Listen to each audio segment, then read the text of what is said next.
Aett Biotasanda.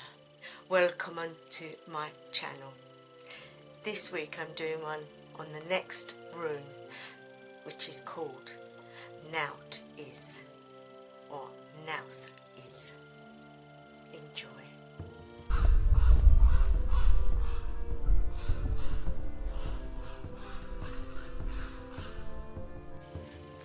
Welcome everyone, and welcome to any new subscribers, and while I'm about it, thank you to any new subscribers too.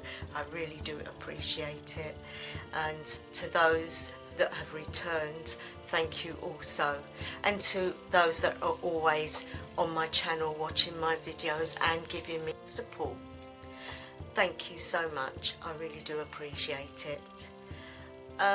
This week I'm doing one on the rune Nauthiz or Nauthiz.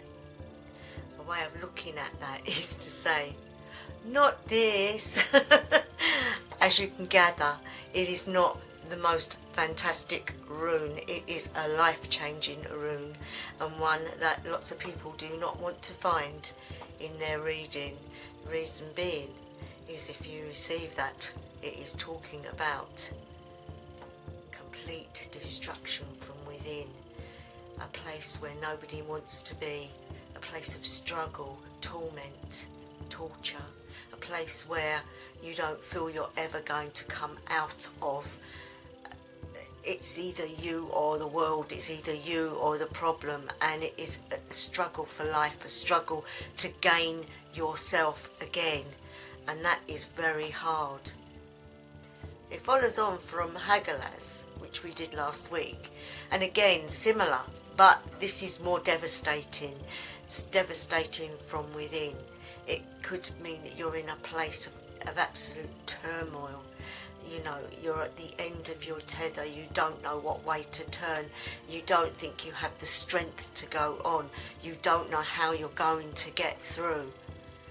And it's basically finding that inner spark that you can hang on to something to drag yourself back out, to get yourself back into where you should be.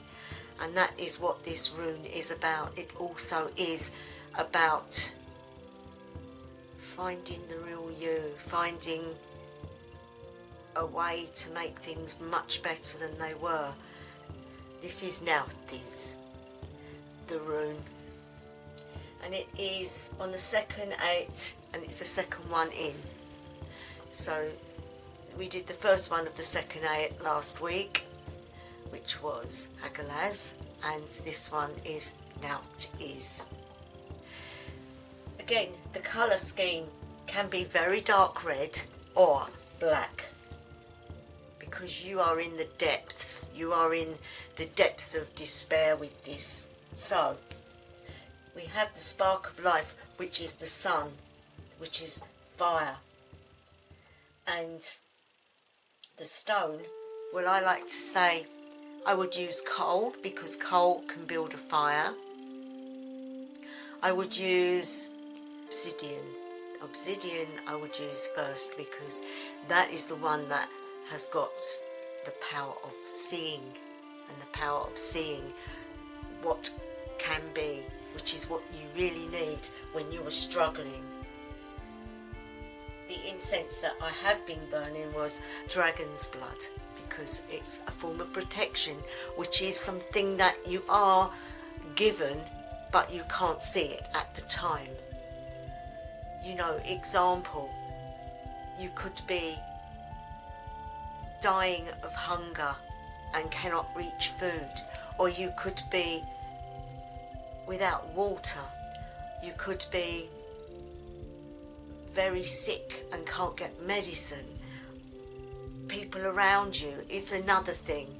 It's not just what can happen to us, but watching what happens to others around us can have a very negative effect upon us and draw us in to their negativity too. But out of that negativity, we need to pull what reserves we have to be able to find that way out, that step ladder, that rope to pull ourselves out of the pits of despair. And it is a probability that some people will find it very hard to find that light that will pull them out of their destruction. This is a very destructive force, and so one that we have to really work through. Also, you have to remember, it also goes by the sort of person you are within. Like, for example, if you look at Loki, he didn't want to be bound. He wanted to be recognised for who he was, but who he was disastrous and destructive to those around him. So through his things that he got up to and the things that he did, the real him, he ended up being bound, and that was his outcome for what he did. So you have to realise that whatever actions we take, there will be an outcome to it, be it good or bad. What you need isn't always what you get, but what this will point out to you in a reading is that you have time to make provisions, to take action before it gets too bad. That is what you need to be doing. So if you get that in a reading, don't think, oh no. Don't think, oh no. Think, what can I do to change it? What can I do to aid it so it's not as bad as what it seems? The element for this room is fire, but it can also bring in water as well. You have a lot of emotion bound up within it, and it's very earthy. So, when you put all those elements together, you have one very powerful situation. You know, we learn through these terrible things that cannot be helped and cannot be stopped. You know, the physical attributes of this, everybody will go through this. Everybody will have times of terrible anguish in their lives and times of real joy. But what may happen, all we can do is to take refuge within ourselves and to sort it out before it gets too bad. It isn't the most happiest of rooms, but it is the most powerful and life-changing. You have to have something to hang on to, and this is one that you really need to hang on to your hat before it blows away. A good example.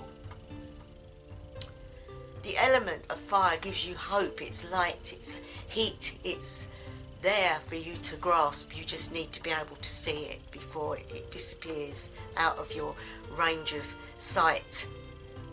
When things that happen destroy us, we find it hard to crawl back up, but there is always a way. It's just finding that way and finding maybe what you don't want but is there. Maybe what you see to get yourself out isn't what you actually get, but it's still a way. And that is what we have to perceive. We have to see things that might aid us in what we're going through to enable us to move out of it and get back to some sort of normality. We don't know what the future holds. All we can do is try to live through these times as best we can, or for those around us that are living through these times, the best way we can be to aid them. At the end of the day, it is down to the individual, their personalities, the way they see things. Example, if somebody's going to turn to crime to survive, they may well get caught and put in prison. But even if they get put in prison, there are courses they can take and they can be on their best behaviour and they can leave prison early and have a new life. For those that make that decision, it's good, but for those that decide, I'm not doing that, they will stay in their pit of desperation for the rest of their lives. And that is just one of the examples. So what I thought we would do, as normal, is a path working. If you want to do the symbol, now I didn't do the one for last week because it's a very difficult one to do with the body, and I'm thinking up ways that we can maybe do that one, and I will get back to you on that. You could do that. At the end of the series, as I've said before, we will put them all together and try and make some sort of I'll do a video showing the positions and maybe doing some music to it with chants, doing the runes. But I'll do that at the end of the series. But getting back to today, I thought if we do a nice path working to make us able to feel what North or Nauthiz is really like, so that when we get it in a reading, we know that feeling, we know where we're at, and we know what it's all about without thinking back to what does that mean. Feeling things, you can relate to each rune with the feelings and the emotions that come with it. So, if you'd like to make yourself nice and cosy and comfortable, what I will do is I will drum a little bit and I will say the rune, and we'll go from there. While I'm doing this, you can make yourselves comfortable, sit and relax, and take some deep breaths in through the nose, and then as normal hold it, and out through the mouth. In through the nose, hold, out through the mouth. Listening to the drum, feel yourself start to relax, and you are in a safe place. You're warm, and there's nothing here to bother you. There is no today or yesterday or tomorrow, for you are in the space of Inongagap, the primordial darkness, before the start of life. So you are feeling relaxed and supported. So I'm now going to call Nauthiz. Nauthiz.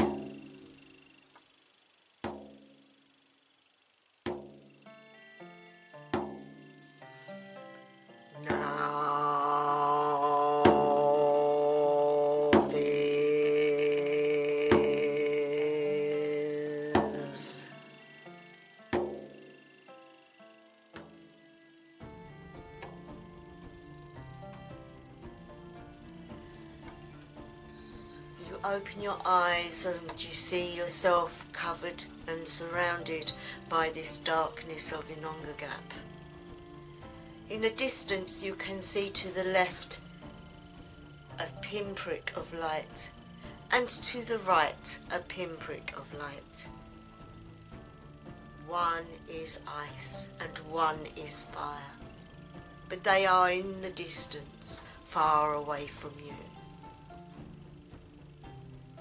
Another light starts to appear, and it comes towards you, and as it grows bigger and bigger, you now make out the shape, and it is the sign of Nauthiz. And as you look at it, it grows to an immense size. It is coloured black with red, dark red tinges, and it is standing before you, and you know it is the doorway through to the land of the runes. And you find yourself being whisked through the door, and you're not surprised at how fast you arrive. The darkness is around you, yet there is a little bit of light, but it is also very cold and very wet. light and you realise you are inside of a very dark cave, very, very deep from the surface. It is icy cold and there are icicles hanging from the tops in long points, very, very long, as they have been there for a very long time. You know deep down inside that you must have been looking for something to be in a place like this on your own, with no provisions, no light, no nothing. What are you going to do? What should you be doing? Should you be going lower to find something that you're looking for? You don't know. And you say out loud, where am I? What am I doing here? A fleeting memory comes to you now, and you see yourself in a village of people, and they are all patting you on your back and saying, thank you so much, please hurry. You realise you are on a journey, you are on a mission, you are on a looking for provisions for your village, as there is a storm coming, a snowstorm which will completely guard off the village and you will all be stuck. You need those provisions, and they have sent others out too, but you have been sent this way. The cave was where you ended up because of the bad weather. You didn't have the right clothing, for you are poor and you didn't have those sort of things. You didn't have a weapon on you because you didn't think you would need it, for you thought you were going to a small building which was on the outskirts of the village, where they stored the food and the drink for the winter. The reason people couldn't go there was because the weather was stopping them. So they sent you, and because you are so strong within, they knew you would be able to do it. You look down and you realise you have a big bag for what you're going to bring back. You wonder just how you're going to manage this, for you are feeling hungry and thirsty.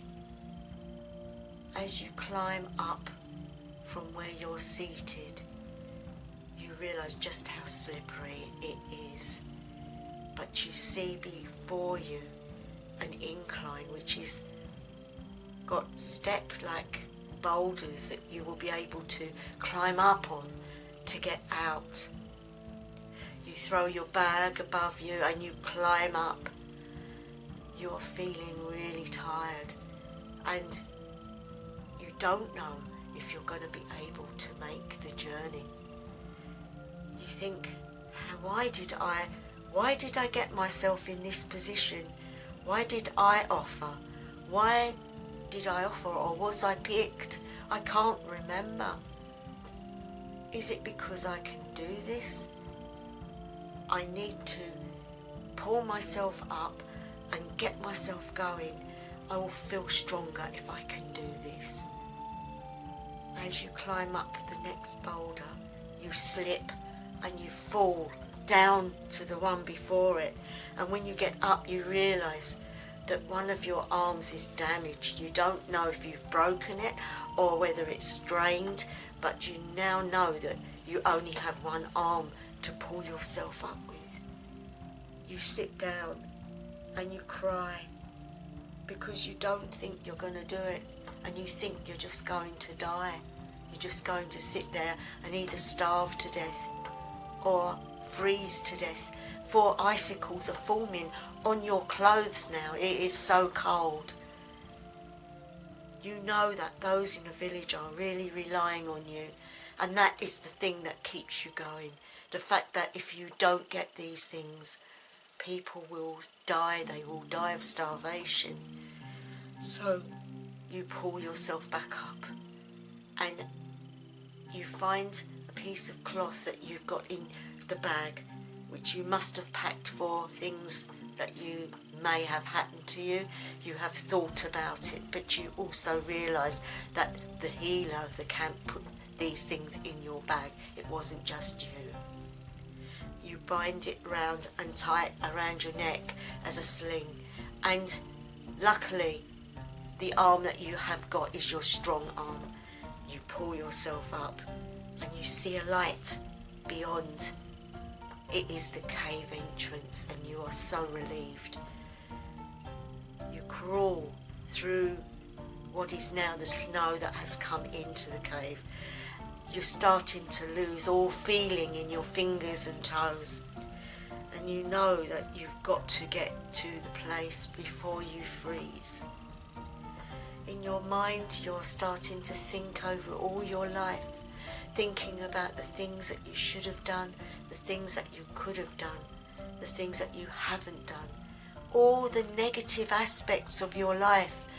Yet at this precise moment you need to think about the things that you have done, that have been good, that have aided others, to give you that spark to keep you going. You sit down again and you start to feel sorry for yourself. What am I going to do? How am I going to do this? You call out to the gods, help me, please help me, I need the strength. You think of the strength of some of the stories of the gods. You think of what they've gone through and how they survived. You pull yourself up now and you look in the bag, and the 2 planks of wood were put in there, and you tie them onto your feet. They are going to be your skis. You look for a piece of wood that you can hold on to, and you see one. It's almost like God-given. They're laying there, just the right height for you to hold on to, a sort of staff that you can give your weight to help yourself through the snow. There is a blizzard blowing and you are at the end. You've got no food, no drink, no heat, and all you can do is to keep going. In the distance you hear wolves howling, and you know if you don't get there soon you will become their next meal. This in itself is enough to give you that spurt that you need. And as you start to ski on the snow, you find yourself in a place that you remember, and you know that the cabin is really near.